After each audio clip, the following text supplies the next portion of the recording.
In the 1920s, two very eccentric brothers living on the island of Grand Manan became internationally famous as the mysterious and enigmatic Dark Harbour Hermits.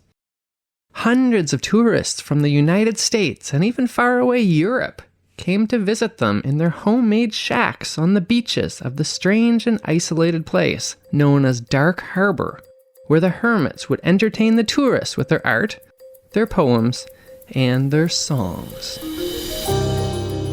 You're listening to Backyard History, the hidden stories that happened in your own backyard, the podcast version of the weekly history column running in newspapers across the Maritimes, with your host and author, Andrew McLean.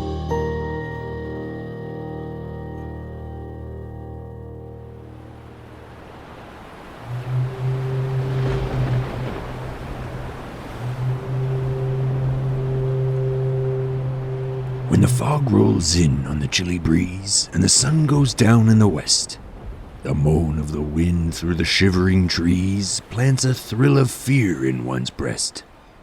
But the flaming blush of the rising sun, or the treetops of God's arbor, restores the perfection of the thing undone by the shadows of Dark Harbour.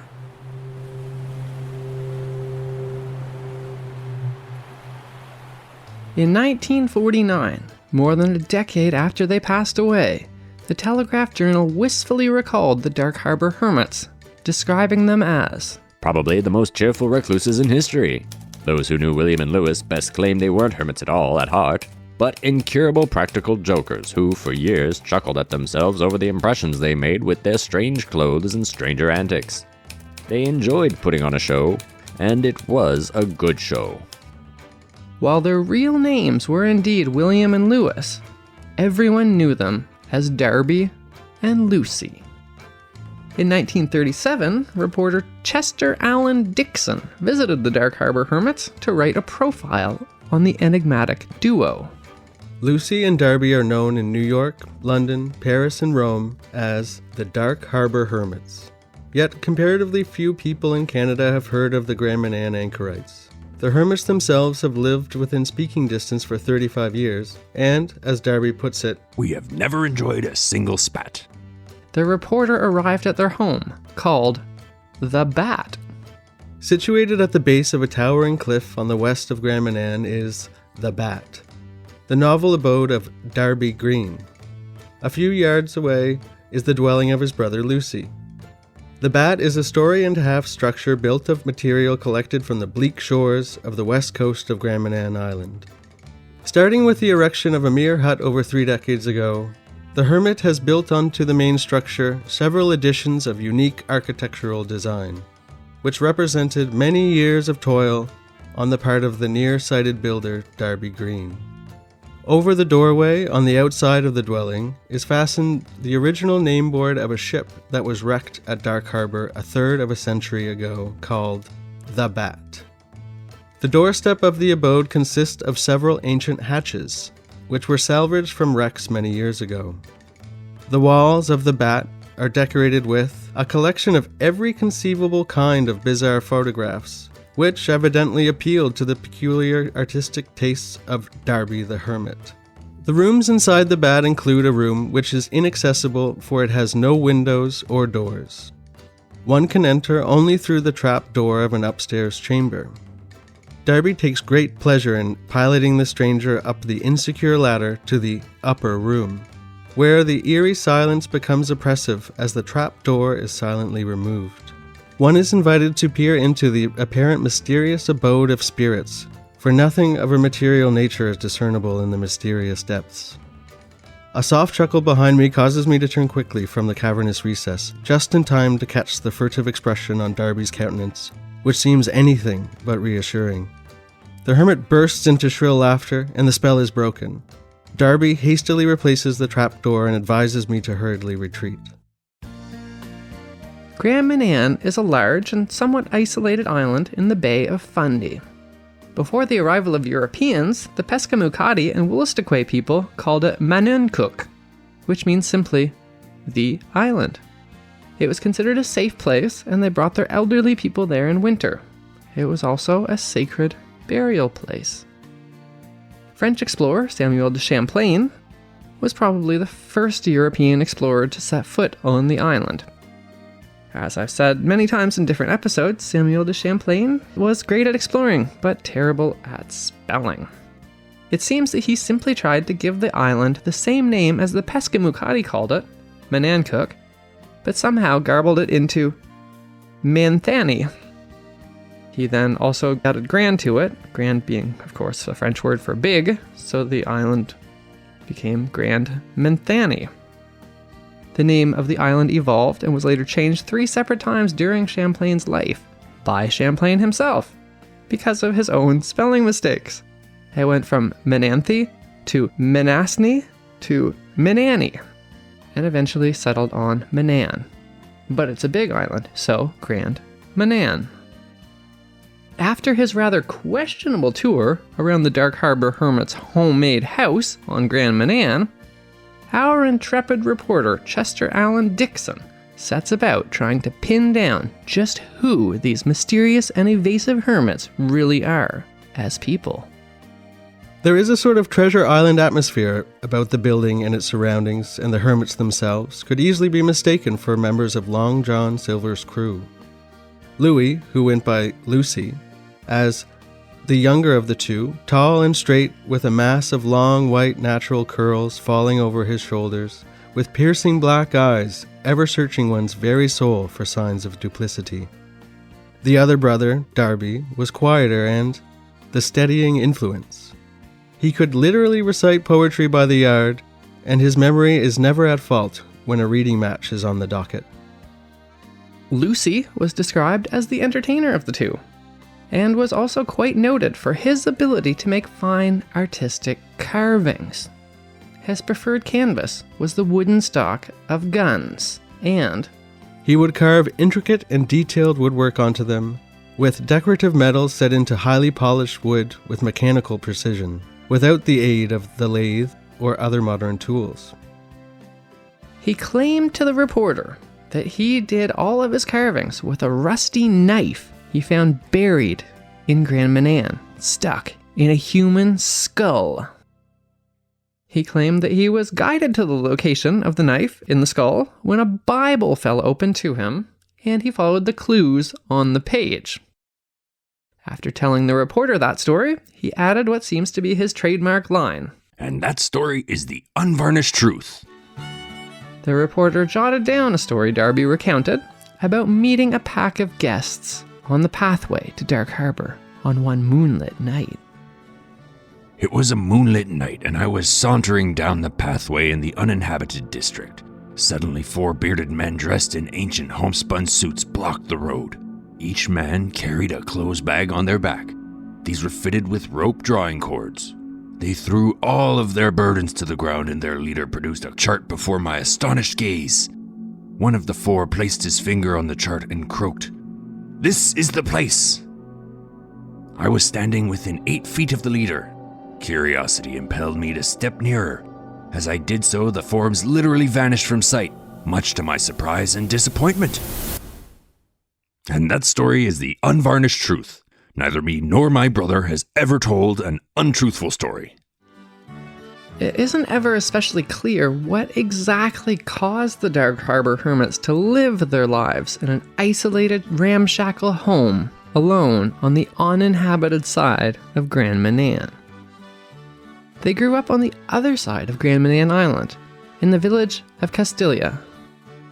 In 1898, just a couple years before the brothers departed their little home village on the other side of the island to live as hermits, Castilla was a fishing and farming community with 1 post office, 3 stores, 2 sawmills, 3 churches, and a population of 300 people. Chester Allen Dixon did ask Darby about what caused them to leave their village of Castilla to live alone in Dark Harbour. He wrote that the mood became somber when he asked that question. Darby seemingly stared wistfully at a mental picture of a winsome lady from bygone days. The silence remained unbroken for several minutes. Then, in softened tones, the hermit whispered, I never married because I never thought I would be able to support a woman on account of my failing eyesight. And that is why I am the way I am. He flicked the ash off the end of an enormous homemade cigar and continued. Lucy and me gets along good together, and we never had a quarrel in 35 odd years. Because we live in our own houses 30 yards apart, and Lucy plays fair. The reporter inquires what the hermits do when they get sick. The hermits replied that they have never seen a doctor in their entire lives. Darby reasoned. Might as well die game as let a doctor come and get all you got. They gathered herbs with which they make their own medicines. Though by the time Chester Alan Dixon visited to write his profile on the hermits, their main income had been by far surpassed by entertaining American tourists.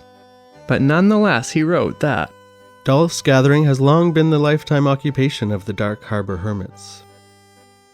Dulce was, and remains even today, what Dark Harbour is known for.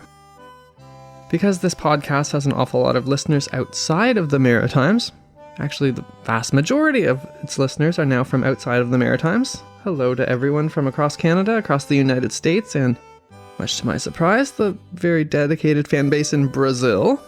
So I should explain what dulse actually is, because dulse is a very specific Maritimes food. Dulse is seaweed. It's this deep, dark, purple, little chip-sized bits of dried seaweed. Records of people eating dulse date back some 1400 years in Scotland and Ireland. Ancient Celtic warriors ate it while marching, while in the 17th century, the British Navy fed it to sailors to prevent scurvy. In Ireland, dulse was baked into bread, while in Scotland it was made into relish. In the Mediterranean, it was added to stews, and in the Maritimes and New England, dulse flakes were traditionally added to seafood chowder and seafood pies. So it's not actually necessarily obscure globally, but I haven't really heard of places that eat it straight, by the handful, out of the bag, quite like Maritimers still do. Dulce is now actually quite international, and it got a notable boost in popularity after the 2011 Fukushima nuclear disaster in Japan, because its high content of iodine is thought to mitigate the effects of nuclear radiation. And Grand Manan dulse, specifically the dulse from Dark Harbour, is considered the best dulse in the world. This past summer, I myself actually went to Grand Manan to go camping, and I found a little shed in the middle of nowhere on the island selling dulse. There was no one there. You just had to leave money for the bags of dulse in a little can. They had a selection of dulse types, these little brown paper bags filled with dulse lining the walls of the shed with that distinctive seaweedy smell of the salty ocean permeating the little shed. My personal favorite way of eating dulse is DLT sandwiches. You know BLTs, of course, bacon, lettuce, tomato sandwiches. So it's like that, but instead of bacon, you put dulse in it. You chop up the dulse quite fine, and then you fry it in oil for a minute so it becomes crispy, and then you eat it in a sandwich. It's a DLT. Very specific regional food. If you didn't grow up with it, you might not necessarily be to your taste, but it's definitely very popular here in the Maritimes. The Dark Harbour Hermit brothers harvested dulse for a living. In 1934, the Eastport Sentinel newspaper described dulse harvesting methods. It is gathered and spread upon the absolutely clean rocks of the sea wall. It is spread by a peculiar twist of the fingers so that the leaves do not lay flat on the rocks underneath and are not easily acquired. The dried dulse is spread like a large carpet and rolled the length of its sides, say 20 feet or more. Back in the 1920s in particular, New Brunswick had fashioned itself as something of a tourist hotspot for wealthy Americans who would come to visit in the summers. The Dark Harbour Hermits, selling their dulse, were something these Americans would come from far and wide to see. Chester Alan Dixon remarked on these visitors while writing his profile of the Dark Harbour Hermits. The Dark Harbour anchorites are an interesting attraction for summer tourists. And just inside the doorway of Lucy's abode, long strips of cardboard are fastened to the wall, serving the purpose of a register. These bear the signatures of hundreds of visitors, including those of some of the world's notables. Darby and Lucy are well known to the members of the 400, New York's exclusive set, and to similar coteries of other United States cities. Just before he departed, the reporter asked the Dark Harbour Hermits to recite him a poem. Lucy stood up with arms folded in a Napoleonic style and recited in sepulchral tones which dovetailed nicely into prophetic incantations. There's many a coat that is tattered and torn, that beneath lies a true honest heart. But because he's not dressed like his neighbors in style, society keeps them apart. For on one fortune smiles, while the other one fails. Yes, no matter what venture he tries, time calls them both to the grave in the end. And 6 feet of earth makes us all one size. That was Backyard History with your host, Andrew McLean. Thanks for listening, and stay tuned for another hidden story that happened in your own backyard. Chester Allen Dixon, voiced by Nathaniel Brewer. Produced by Jordan Lozier.